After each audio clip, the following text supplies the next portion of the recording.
Welcome to A edu. और ए edu के हमारे इस यूट्यूब चैनल में आप सभी का स्वागत है। तो हम लोगों ने महान्यायवादी को देखा जो कि भारत सरकार का वकील होता है और जो भारत सरकार का कानूनी सलाहकार होता है। भारत सरकार के कानूनी जो प्रोसेस होते हैं उनमें वह सलाह देता है। जो जिस प्रकार केंद्र में एक अधिवक्ता होता है, कानूनी सलाहकार होता है जिसका नाम है अटॉर्नी जनरल, महान्यायवादी, तो उसी प्रकार राज्यों के अंदर में भी राज्यों के चुनाव के लिए, राज्यों के न्याय के लिए, उसकी सलाह के लिए एक अधिवक्ता होता है जिसे महाधिवक्ता कहते हैं। क्या कहते हैं? महाधिवक्ता। महाधिवक्ता अर्थात एडवोकेट जनरल, याद रखेंगे, एडवोकेट जनरल। तो इम्पोर्टेंट है, हमने क्या देखा कि आर्टिकल 676, आर्टिकल 76 में इस महान्यायवादी का वर्णन है।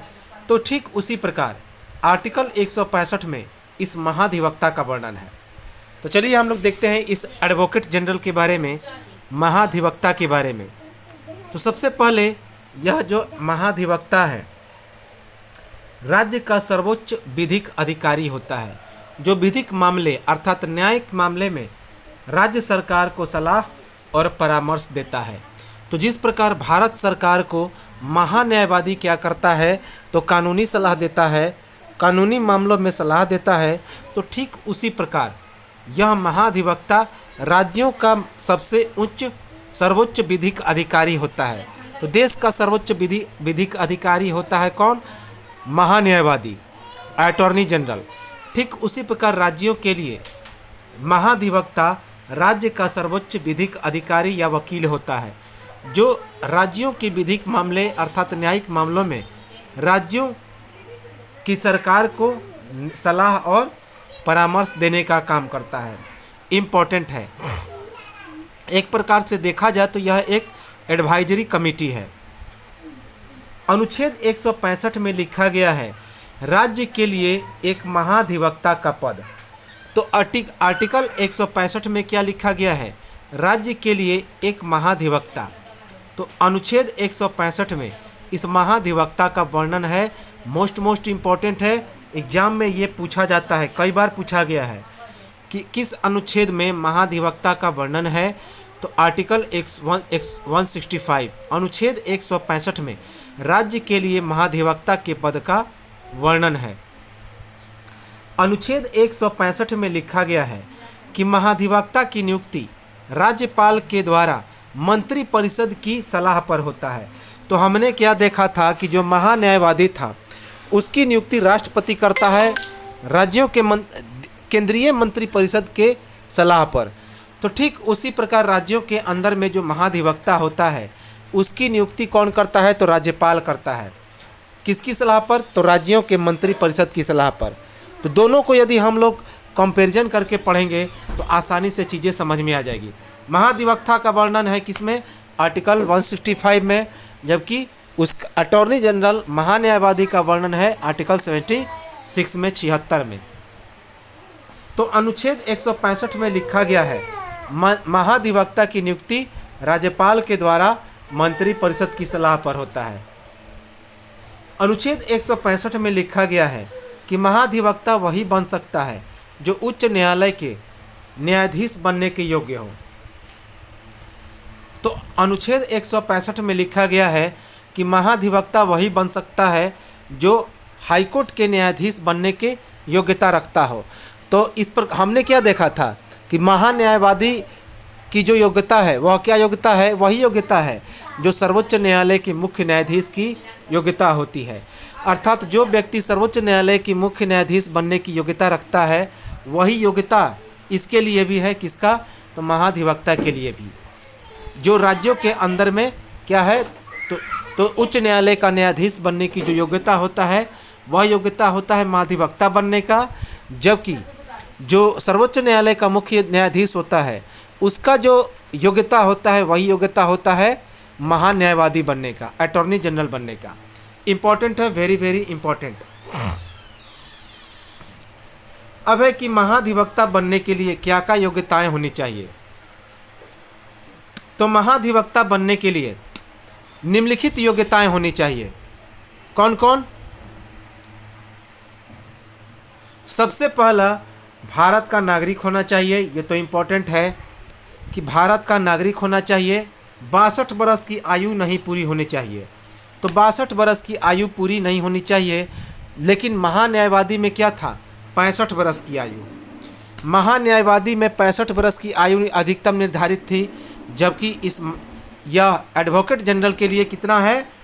तो 62 वर्ष की आयु पूरी नहीं की होनी चाहिए। कम से कम 10 वर्ष तक किसी भी न्यायालय में न्यायिक पद पर धारण कर चुका होना चाहिए। तो किसी भी न्यायालय में 10 वर्ष तक क्या होना चाहिए? तो अनुभव होना चाहिए न्याय करने का। तो कम से कम 10 वर्ष तक किसी भी न्यायालय में न्यायिक पद वे धारण कर चुके हों, अर्थात न्यायिक मामलों में उनका अनुभव हो। लेकिन उस महान्यायवादी बनने के लिए क्या होना चाहिए? तो कम से कम 10 वर्ष सुप्रीम कोर्ट के लेवल के कोर्ट में क्या होना चाहिए? तो न्याय करने की अनुभव होनी चाहिए। किसी भी न्यायालय, उच्च न्यायालय में या एक से अधिक उच्च न्यायालय में लगातार 10 वर्षों तक अधिवक्ता के रूप में कार्य किया जाना चाहिए। तो यदि 10 वर्ष किसी भी न्यायालय में न्याय पद धारण कर चुका होना चाहिए, या फिर किसी भी हाई कोर्ट में एक या एक से अधिक उच्च न्यायालयों में लगातार 10 वर्षों तक अधिवक्ता के रूप में वे कार्य किए हों, तो ये सभी क्या है? तो योग्यता है किसी महाधिवक्ता बनने के लिए। याद रखेंगे, 10 वर्ष की योग्यता, 10 वर्ष का अनुभव होना चाहिए। महाधिवक्ता का कार्यकाल निश्चित नहीं है, अर्थात ये राज्यपाल के प्रसाद पर्यंत पर रहते हैं। अर्थात राज्यपाल इन्हें जब चाहे इन्हें पद से हटा सकता है, लेकिन वो भी मंत्री परिषद के सलाह पर। तो हमने क्या देखा था कि जो महान्यायवादी है उसकी नियुक्ति कौन करता है? तो राष्ट्रपति करता है, और राष्ट्रपति के प्रसाद पर्यंत पर वह महान्यायवादी निर्भर रहता है। और जो राष्ट्रपति है राज्यों, केंद्र के मंत्री परिषद की सलाह पर जब चाहे उन्हें आसानी से हटा सकता है। लेकिन वही चीज़ महाधिवक्ता के लिए भी लागू होता है कि महाधिवक्ता का कार्यकाल भी निश्चित नहीं है, अर्थात वह राज्यपाल के प्रसाद पर्यंत पर निर्भर रहता है। अर्थात राज्यों के मंत्री परिषद पर जब राज्यपाल चाहे तो उन्हें इस पद से हटा सकता है। महाधिवक्ता राज्यपाल को किसी विधिक विषयों या कानूनी विषयों पर परामर्श देता है। तो जिस प्रकार राष्ट्रपति को परामर्श देता है महान्यायवादी कानूनी विषयों पर सलाह देता है, परामर्श देता है, तो ठीक उसी प्रकार राज्यों के अंदर में महाधिवक्ता राज्यपाल को किसी भी विधिक विषयों, कानूनी या न्यायिक विषयों पर क्या करता है? तो सलाह या परामर्श देता है। महाधिवक्ता सरकार के द्वारा सौंपे गए विधिक कार्यों को पूरा करता है। तो महाधिवक्ता जो होता है वह सरकार के द्वारा सौंपे गए जितने सारे कानूनी कार्य हैं, विधिक कार्य हैं, उनको वो क्या करता है? तो पूरा करता है। याद रखेंगे।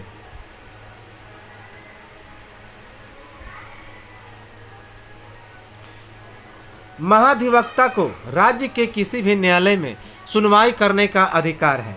तो जिस प्रकार महान न्यायवादी को क्या है कि देश के अंदर में किसी भी न्यायालय में सुनवाई करने का अधिकार है, तो उसी प्रकार महाधिवक्ता को भी राज्यों के अंदर में किसी भी कोर्ट में सुनवाई करने का उसे अधिकार है।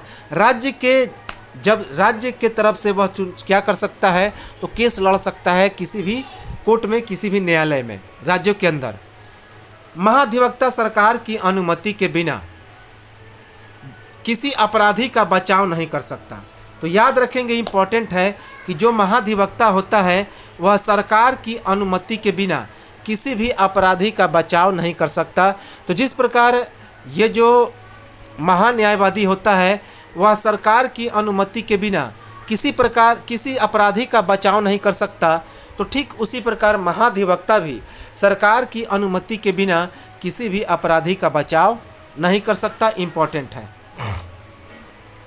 महाधिवक्ता किसी कंपनी के निदेशक के पद को ग्रहण नहीं कर सकता। अगर उसे पद ग्रहण करना है तो उसे सरकार की इजाज़त लेनी पड़ेगी।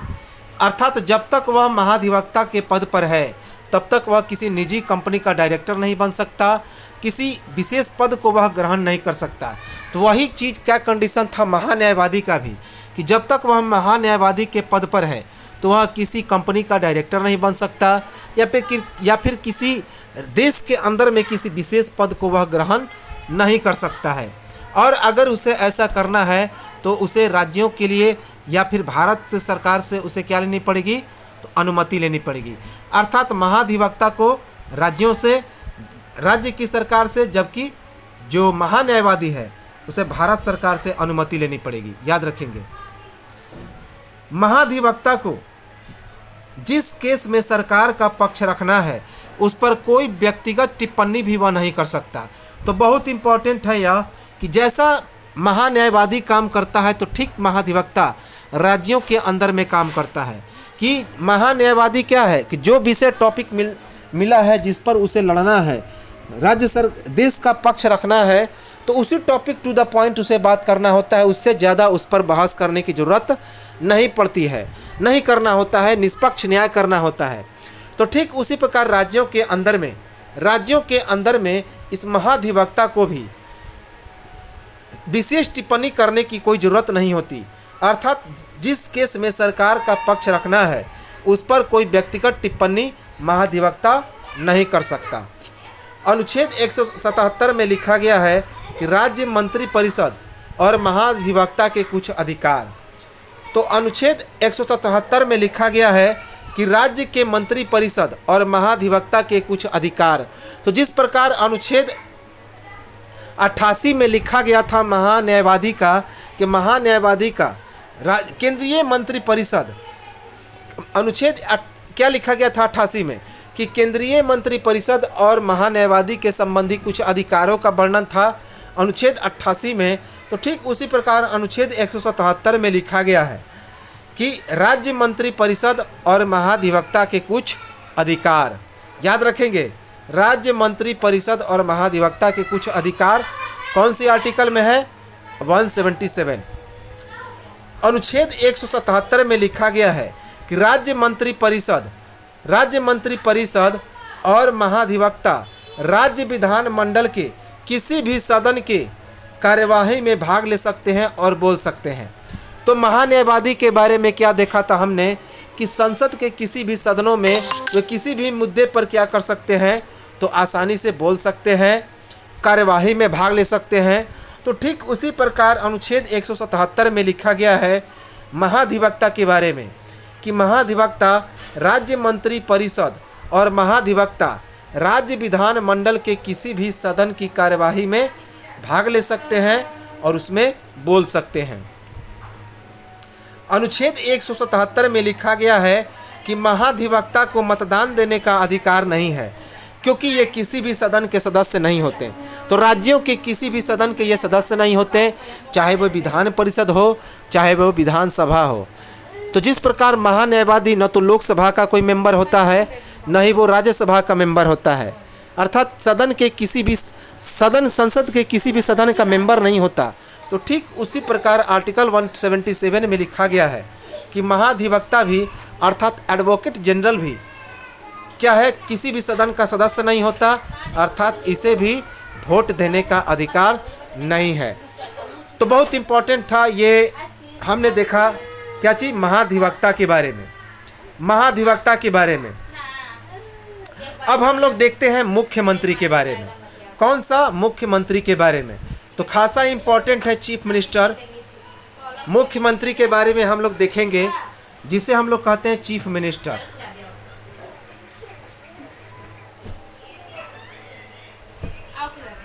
तो राज्यों के अंदर में मुख्यमंत्री होते हैं, चीफ मिनिस्टर होते हैं। तो उसे हम लोग देखें, बहुत इंपॉर्टेंट है मुख्यमंत्री। सबसे पहले यह जो मुख्यमंत्री होता है राज्य की कार्यपालिका का वास्तविक मुख्यमंत्री होता है। वास्तविक प्रधान कौन होता है? तो मुख्यमंत्री होता है। हालांकि राज्यों का जो प्रधान होता है वह किसे माना जाता है? तो वह राज्यपाल होता है।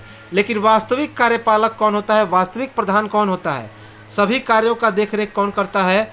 तो मुख्यमंत्री ही करता है। याद रखेंगे, अर्थात राज्य की कार्यपालिका का वास्तविक प्रधान कौन होता है? तो मुख्यमंत्री होता है। एग्जाम में यह चीज़ पूछा गया है, तो इम्पॉर्टेंट है कि राज्य की कार्यपालिका का वास्तविक प्रधान कौन होता है, तो मुख्यमंत्री होता है। Very very important. और साथ ही साथ यह राज्य की मंत्री परिषद का प्रधान भी होता है। मुख्यमंत्री राज्य की मंत्री परिषद का प्रधान भी होता है, इम्पॉर्टेंट है। तो राज्य की कार्यपालिका का वास्तविक प्रधान होता है मुख्यमंत्री, साथ ही साथ यह राज्यों की मंत्री परिषद का प्रधान भी होता है। कौन? मुख्यमंत्री। मुख्यमंत्री राज्य के मंत्री परिषद और राज्यपाल के बीच एक कड़ी का काम करता है। तो जो मुख्यमंत्री होता है वो राज्यों के मंत्री परिषद और राज्यपाल के बीच एक कड़ी का काम करता है, लिंक का काम करता है। कौन? Chief minister. जो हमारे मंत्री परिषद होते हैं और जो गवर्नर होते हैं उनके बीच इनको जोड़ने का यह काम करता है, एक लिंक का काम करता है। कौन? चीफ मिनिस्टर, मुख्यमंत्री। अनुच्छेद 164 में लिखा गया है मुख्यमंत्री एवं अन्य राज्य मंत्रियों की नियुक्ति। वेरी वेरी इंपॉर्टेंट है, पूछा गया है कि मुख्यमंत्री और अन्य राज्य के मंत्रियों की जो नियुक्ति है अर्थात इसके बारे में वर्णन है, वह किस अनुच्छेद में है? अनुच्छेद 164 में। तो अनुच्छेद 164 में लिखा गया है, क्या लिखा गया कि मुख्यमंत्री और अन्य राज्य मंत्रियों की नियुक्ति 164 में लिखा गया है। अनुच्छेद 164 में लिखा गया है, अनुच्छेद 164 में लिखा गया है कि राज्यपाल मुख्यमंत्री की नियुक्ति करता है एवं मुख्यमंत्री की सिफारिश पर यह राज्यपाल अन्य मंत्रियों की भी नियुक्ति करता है। तो खासा इंपॉर्टेंट है, एक चीज़ तो याद आ गया होगा कि मुख्यमंत्री नियुक्ति कौन करता है? तो उस राज्य का राज्यपाल करता है। तो मुख्यमंत्री की नियुक्ति कौन करता है? उस राज्य का राज्यपाल करता है। और मुख्यमंत्री की सिफारिश पर राज्यपाल उस राज्य के अन्य मंत्रियों की भी नियुक्ति करता है। राज्यपाल उसी को मुख्यमंत्री नियुक्त करता है जिस दल को पूर्ण बहुमत प्राप्त होता है। पर यदि किसी भी दल को पूर्ण बहुमत नहीं प्राप्त होता है तो विधानसभा चुनाव में, तो यदि किसी दल को विधानसभा चुनाव में पूर्ण बहुमत प्राप्त नहीं होता तब राज्यपाल अपने स्वविवेक का इस्तेमाल करता है और जिस दल को चाहे तो सरकार बनाने के लिए आमंत्रित कर सकता है और जिस दल को सरकार बनाने का न्योता देगा उसी को नेता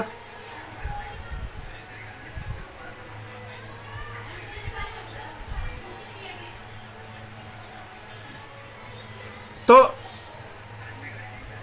उसी को क्या करेगा? तो उसी को क्या करेगा?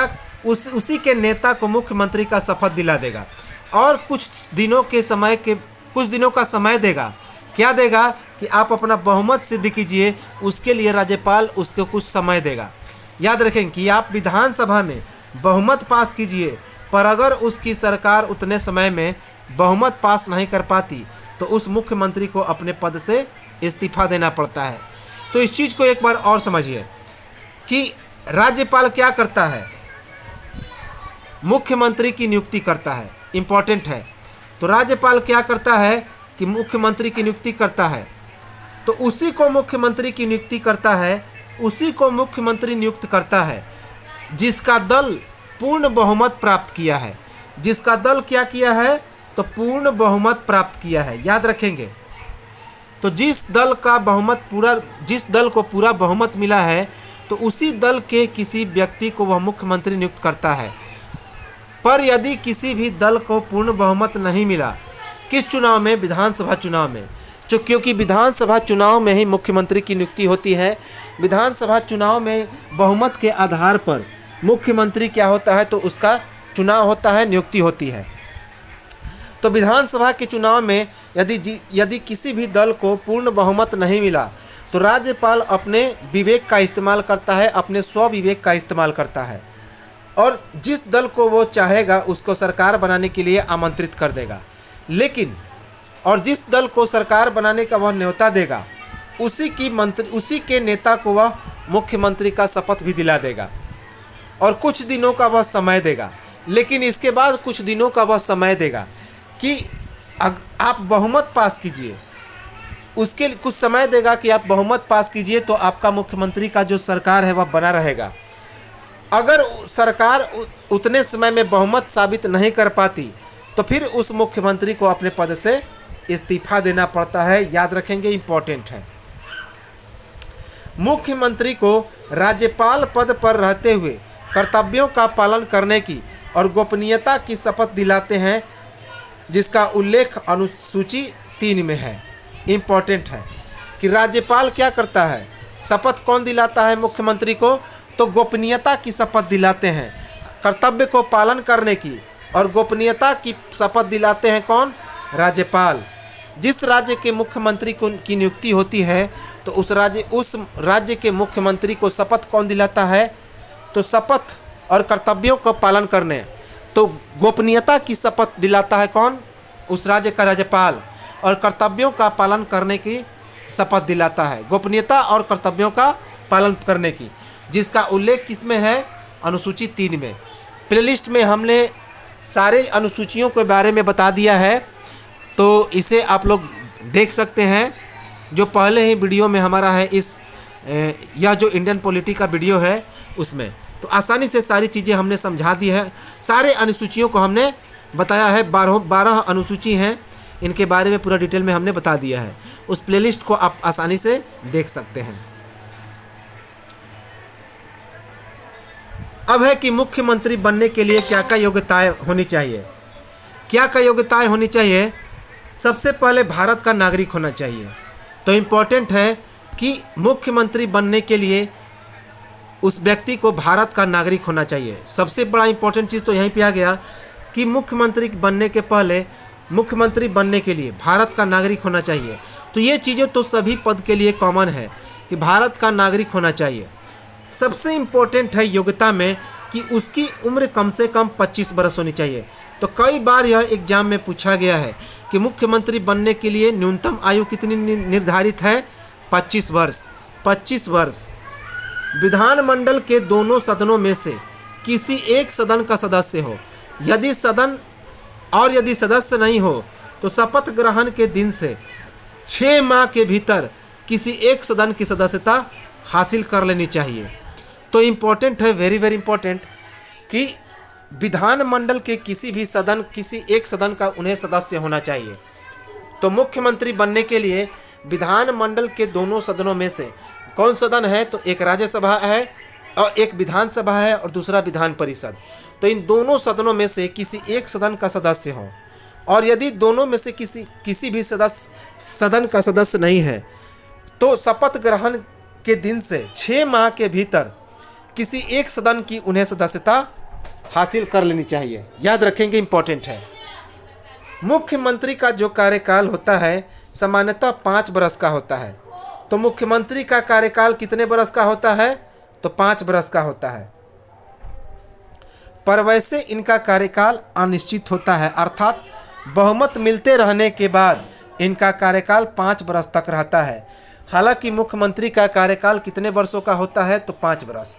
लेकिन जैसे जैसे उनको बहुमत प्राप्त होते रहेगी तो उनका कार्यकाल क्या होते रहेगा, अनिश्चित हो जाएगा, बढ़ते रहेगा। लेकिन सामान्यतः इनका कार्यकाल कितना होता है, तो 5 वर्ष। याद रखेंगे, कई बार एग्जाम में यह पूछा गया है। अगर विधानसभा में मुख्यमंत्री की बहुमत समाप्त होती है तो उसे त्याग पत्र देना पड़ जाएगा। तो यदि कोई व्यक्ति मुख्यमंत्री के पद पर है और बीच में ही उसकी बहुमत समाप्त हो गई तो उसे बहुमत समाप्ति के दौरान ही उसे त्याग पत्र देना पड़ जाएगा। तो अगर विधानसभा में मुख्यमंत्री की बहुमत समाप्त हो जाती है तो उसे त्याग पत्र देना पड़ेगा। इम्पोर्टेंट है, मुख्यमंत्री के त्याग पत्र या उनकी मृत्यु होने पर, मुख्यमंत्री के त्याग पत्र या उनकी मृत्यु होने पर राज्य परिषद स्वयं भंग हो जाती है और पुनः निर्वाचन नहीं होगी, बल्कि उसी में से एक मुख्यमंत्री चुनकर पुनः मंत्री परिषद का क्या करेगा, तो वह गठन करेगा। खासा इम्पोर्टेंट है, इस बात को समझिए कि अगर मुख्यमंत्री जो है बीच में ही उसकी मृत्यु हो गई या उसने त्याग पत्र दे दिया तो उसका जो टोटल राज्य मंत्री परिषद है वह भंग हो जाएगा। उसका मंत्री परिषद ही क्या हो जाएगा, ऑटोमेटिकली भंग हो जाएगा, क्योंकि उसकी बहुमत ऑटोमेटिकली वहीं पे समाप्त हो जाएगी और उसके बाद पुनः निर्वाचन नहीं होगा। बल्कि उसी में से एक मुख्यमंत्री चुनकर एक मंत्री परिषद का फिर से गठन होगा। याद रखेंगे, इंपॉर्टेंट है।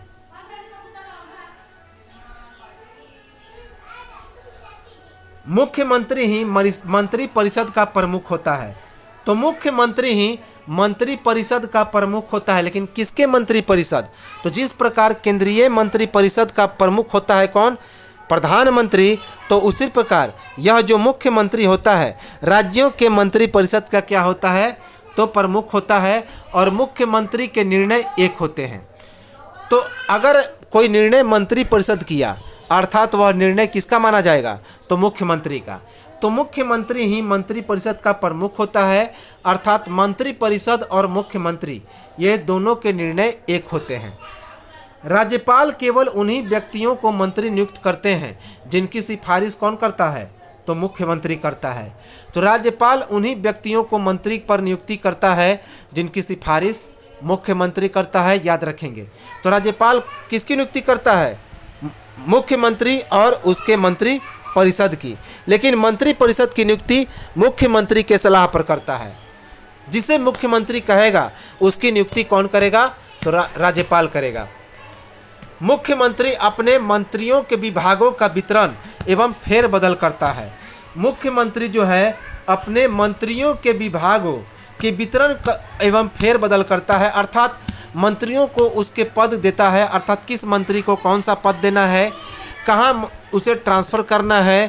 तो ये सभी काम कौन करता है? मुख्यमंत्री। राज्यों के अंदर यदि किसी बात को लेकर मुख्यमंत्री एवं अन्य मंत्री में मतभेद हो गया, यदि किसी बात को लेकर मुख्यमंत्री एवं अन्य मंत्रियों में मतभेद हो गया तो उस मुख्यमंत्री उस मंत्री को त्याग पत्र देने के लिए कह सकता है। याद रखेंगे, त्याग पत्र देने के लिए क्या कर सकता है? तो कह सकता है। इंपॉर्टेंट है।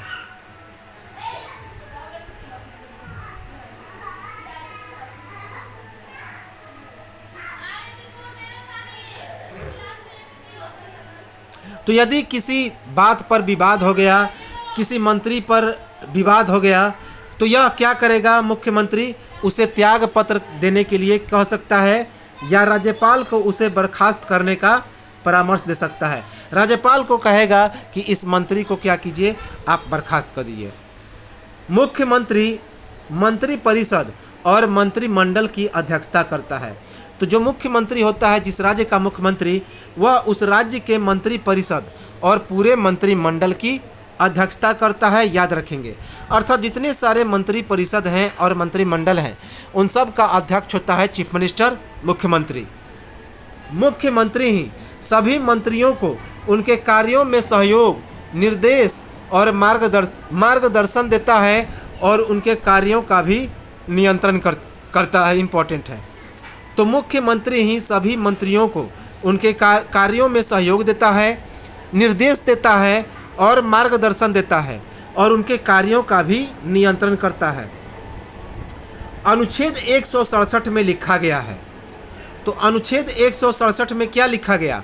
कि मुख्यमंत्री का यह दायित्व है, कर्तव्य है, मुख्यमंत्री का यह दायित्व है या कर्तव्य है कि वह राज्य के प्रशासन और विधान संबंधी जानकारी किसको दे? तो राज्यपाल को दे। Very very important. अर्थात 167 में अनुच्छेद 167 में लिखा गया है कि जो मुख्यमंत्री होता है वह उस राज्य के प्रशासन और विधान संबंधी जानकारी किसको देता है? तो राज्यपाल को देता है। याद रखेंगे, मोस्ट इंपॉर्टेंट है। राज्यपाल राज्य के महत्वपूर्ण अधिकारियों जैसे कि महाधिवक्ता, राज्य लोक सेवा आयोग के अध्यक्ष, उसके सदस्यों, राज्य निर्वाचन आयुक्त, इन सभी की नियुक्ति मुख्यमंत्री के सिफारिश पर ही करता है। इम्पोर्टेंट है। तो राज्यपाल क्या करता है कि राज्यों के अंदर में महाधिवक्ता, एडवोकेट जनरल, राज्य लोक सेवा आयोग के अध्यक्ष, उसके सदस्यों, राज्य निर्वाचन आयुक्त, इन सभी की नियुक्ति मुख्यमंत्री के सिफारिश पर ही करता है। इम्पोर्टेंट है। मुख्यमंत्री राज्यपाल को किसी भी समय विधानसभा को भंग करने के लिए कह सकता है या सिफारिश कर सकता है और भंग होने के बाद पुनर्निर्वाचन अर्थात पुनः मतदान होगा।